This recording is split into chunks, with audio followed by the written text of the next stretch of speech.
Hey guys, welcome back to Covenant Canon. The 5th episode of the 2nd season of Halo TV series has released, and it's known as Illyria.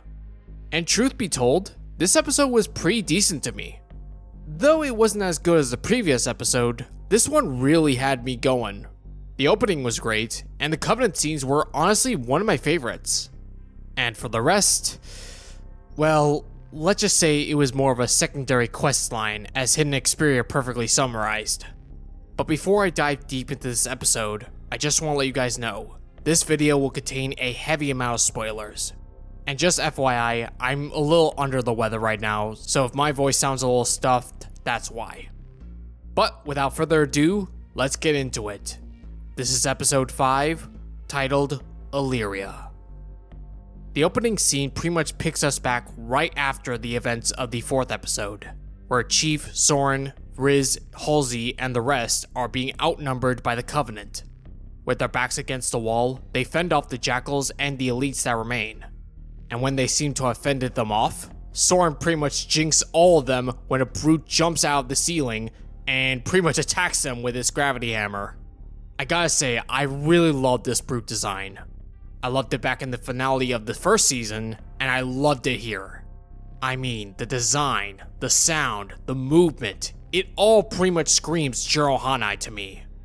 As Soren and Riz try to fend off the brute with their meager weaponry, the brute is somehow killed off, and Soren pretty much gives himself all the credit until he turns around and sees his wife coming in with their own ship. Okay, I guess that's a bit of a Mex Machina, I guess? And a few minutes ago, Halsey noted that there were several more transports coming in to pick up any more civilians. Which, okay, I'm kind of confused on how they were able to get past the Covenant ships. As we see later, they begin to glass Reach City. But I'll get to that in a minute. As Soren's wife comes in with their ship, Quan emerges from the hangar and guns all the rest of the Covenant down with a LMG for some reason. I'm sorry. How does a girl who 6 months prior was just a regular teenager and now turns into a badass warrior? Sorry. How does this happen? But anyway, as the survivors enter the ship, Riz noticed that they left Vanek's body. And like the badass she is, she takes out her twin sidekicks and guns her way through to get Vanek's body. And she succeeds. But as she moves into the ship, she is gunned down by the Covenant. But they were able to get her in, as well as Vanek's body. And as they leave Reach, we see the Covenant begin to glass Reach City. I forgot to mention this in my first video, but the glassing scene for this show has been utterly superb. I love how the glassing effect just burns through everything. And like Hidden Xperia said in his own video, it really does remind me of the glassing effect in Halo Wars, where you play as the Prophet of Regret. And with that stellar opening, we are left with, like I said, a side quest episode. Weird, like why are they abandoning Reach as it's being fallen by the Covenant? Like, why are they abandoning the UNSC's second most valuable planet to go to Illyria? I don't know, it just doesn't make sense to me, truth be told. And to summarize everything up, Soren and his wife go looking for their son, Kessler, who went missing a couple episodes ago. While Quan and Chi pretty much deal with loss and all that stuff, and Riz pretty much goes through a lot of physical trauma, and in the end she decides to stay on Illyria and pretty much abandon the war. I mean, it just kind of seems off to me. I guess this is just their way of making sure that Chief is alone when he finally reaches to Halo. But I don't know, man. It's just kind of weird to me that a Spartan 2 would just abandon the UNSC and humanity at this critical junction. I don't know. It's just kind of weird to me. But there is one really cool scene at the very end, which I will be discussing later on. But for the sake of this channel, we're going to be talking about all the Covenant goodness that we got from this episode, and truth be told, there's actually a lot to talk about. After the main title sequence, we are taken to the command ship of Var Ketanai, where Makee is pretty much observing Reach being glassed by the Covenant. Now from her perspective, she's visibly distraught, and even shedding a tear, which I'm kind of confused about. Why would she care about Reach at all? Maybe it's because of her previous relationship with Chief in season 1, or it's just, I don't know, maybe because she's human and she feels bad for them. I'm not sure. But she turns around and congratulates Var for achieving this great victory over the UNSC and destroying Reach City. But Ketanai counters that that was not their mission. Their mission was to recover the two halves of the Keystone, and they only have the Eridanus Keystone, and sharply questions her on why she denied him the chance to kill the demon, not once, but twice, from episode 1. Now, throughout their entire conversation, it seems very apparent that, unlike the Covenant from season 1, Var Ketanai doesn't really seem to think that very highly of Makee, not really seeing her as a religious idol, but rather just a human. And it's very clear that he only tolerates her presence because the hierarchs gave them this mission. As Ketanai gets very confrontational with Makee, she presents him the data chip for Cortana. Var is pretty much skeptical as to why they have her, and Makee pretty much counters that she contains valuable knowledge, which is very valid. In the main lore, the Covenant pretty much stole any AI, any data that they could find so that they can find more planets, and better yet, the human homeworld, Earth. So the reason why Makee took Cortana to begin with does make a lot of sense, though Ketanai is very skeptical, and the only thing he cares about is the location of the other half of the Keystone. In the next scene, Makee is trying to summon Cortana by invoking the hierarchs and the voices of the gods, where Cortana pretty much pops up and saying, you know, you can just press the button, right? I'm sorry, that made me chuckle a bit. Cortana then notes that this is the first time she has entered a Covenant ship, and here we get some new information on Var Ketanai. Apparently before becoming the Arbiter, he was once Supreme Commander of the First Fleet of Solemn Accord. And in addition to being the Arbiter, he is also a Zealot. Now, two things. One, this is the second time that we had a Covenant fleet that had a numerical designation. The first time we've seen this is the Covenant Home Fleet, the second fleet of homogeneous clarity. This was the fleet that we saw in the opening scene of Halo 2, and it's very nice to see this type of designation being used again. Second, the titles and rank that Var Ketanai once held seem to be in parallel to Thel 'Vadam. For all of you Thel 'Vadam fans, you will know that in the Cold Protocol, he was also a Zealot before becoming Supreme Commander of the Fleet of Particular Justice. And after the events of Halo CE, he was stripped of that station and made the Arbiter. Now we don't know the specifics on why Var Ketanai was stripped of his station and made the Arbiter.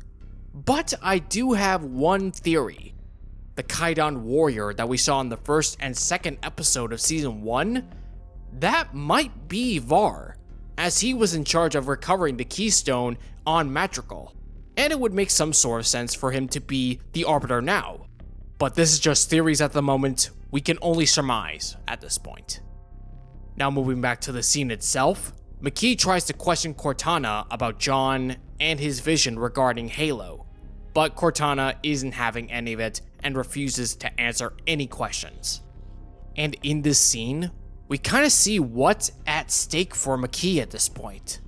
If she ceases to be of use to the hierarchs, she will be either imprisoned, or worse, put to death. All in all, this scene was pretty cool. It really gave us more information on Var, and it made me appreciate him all the more, as his background and Thel 'Vadam's seem to be very much similar. And now let's come to the final Covenant scene of this episode, where Var Ketanai's ship arrives at High Charity. As she realizes where they are, she is frantic. She is really, really nervous as to why they are there in the first place. Var reveals that the Hierarchs have recalled their fleet back to the Holy City, where they must answer for their failure to recover the other half of the Keystone. While Makee tries to persuade him not to do this, Var is clearly devoted to the Prophets and he will obey their commands without question. Makee then breaks down, denouncing the Prophets as liars and hypocrites, which pretty much enrages Getanai. Makee tries to proclaim that they alone should find Halo and begin the Great Journey, that he has been destined by the gods to light the way for the Great Journey. But to Var Getanai, her words were utter blasphemy and sacrilege. But just as he was about to strike her, Cortana projects one of John's memories of Halo. As a Sangheili who is devoted to the Great Journey and the Forerunners, he is awestruck by this image. His attitude then shifts from suspicion and hatred to reverence, asking how she was able to project this, while Makee counters that it was him who did this. Getanai counters that once the Hierarchs learn of their treachery, they will send the entire Covenant fleet against them. And Makee counters, and they will fail. This ultimately persuades Var to abandon the Covenant and join Makee in finding the Keystone and lighting the sacred rings. The whole concept of Var Getanai betraying the Prophets to pursue his own vision for the Great Journey is very similar to that of Nakai Vodar. Now, for those of you who have not read Troy Dang's amazing Halo books, Silent Storm, Oblivion, and Outcast, Nakai Vodar was once a proud Sangheili fleet master who led the initial Covenant attack on the Outer Colonies. But after failing to protect the Covenant holy world of Zoist, he was stripped of his fleet and was disgraced. Not long thereafter, he steals valuable Forerunner artifacts and plans his own vision for the war and to fulfill the Great Journey. In consequence, he and his adherents were marooned on Netherop by the Covenant, where they would be found by the Arbiter during the events of the Created Uprising, in which he sadly dies. And with that storyline, the whole concept of Var Getanai going AWOL from the Covenant really does work for me, honestly. I'm actually very interested in seeing where this story progresses, and whether or not the Prophets will respond as they did in Silent Storm and Oblivion. As to Cortana helping out Makee though, I'm kind of confused why she decided to help her out all of a sudden, whereas in the previous episode she didn't want to help her at all. Maybe now that Var and Makee are rogue from the Covenant, that will probably help her chances of being rescued by the UNSC. We'll just have to wait and see where that story progresses. And that ends the Covenant sections of this episode. Now first to the positives. I really loved the CGI that was used for Var Getanai, especially how he speaks with his mandibles. It really flowed really well, and as I stated before, I really loved that we got some more of his background fleshed out. I really hope we learned why he became the Arbiter in the first place. But as to the negatives, now the bridge of the Covenant ship, it kinda looks mediocre when compared to a CCS or a CAS or an STV. They looked more spaced out and more flashy, whereas here it just looks more condensed. And honestly, I'm not a big fan of the yellow lights around the control panel and the lighting all around the bridge. It's definitely an improvement over what we saw in the previous season, but I don't know. I'm much more in favor of the blue and purple coloration, whereas we got here. It just doesn't look that good to me. Now before I close off this video, I want to make mention of the final scene of this episode, wherein we have Kai, who is on Onyx, the very birthplace of the Spartan 3s. And here we have the Spartan 3s in all their glory in their SPI armor. Now, as many others have mentioned, This kind of makes them have a Clone Wars vibe on them. But honestly, I kind of don't mind, if truth be told. And honestly, I'm very much looking forward to seeing what they have to bring to the table here. And that's episode 5, Illyria. Now, like I stated in the beginning, there was a lot that I liked from this episode. But there was a lot more that I just wanted to skip, honestly. Soren, Quan, Chief, there was just nothing in there that really made me want to stay in it for them, honestly. And I'm just not a fan of Chief going headlong into Oni and Paradosky and Ackerson. The more I watch Chief in this season, and pretty much throughout the entire show, truth be told, he just seems like a stark contrast to his canon counterpart. I stated this before, and I'm gonna state this again. He just seems like the antithesis to everything the Master Chief is. And like I said before, I'm just confused on why they would abandon Reach in the middle of its fall. It just doesn't make sense to me. I don't know. I just don't know. But with all that said in mind, I would give Illyria a 7.2 out of 10.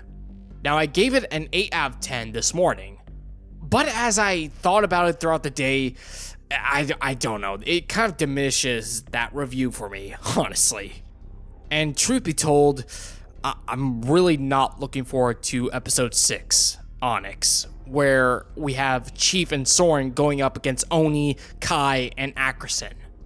It just doesn't, like I said before, it just doesn't make sense to me given the stakes that are being shown in this season. But what did you guys think? Did you like this episode? What are you looking forward to seeing next? Let me know in the comments below. And until next time, guys, may the light of the rings guide your path. Victory to clan and kin, Covenant fans. Covenant Canon, out.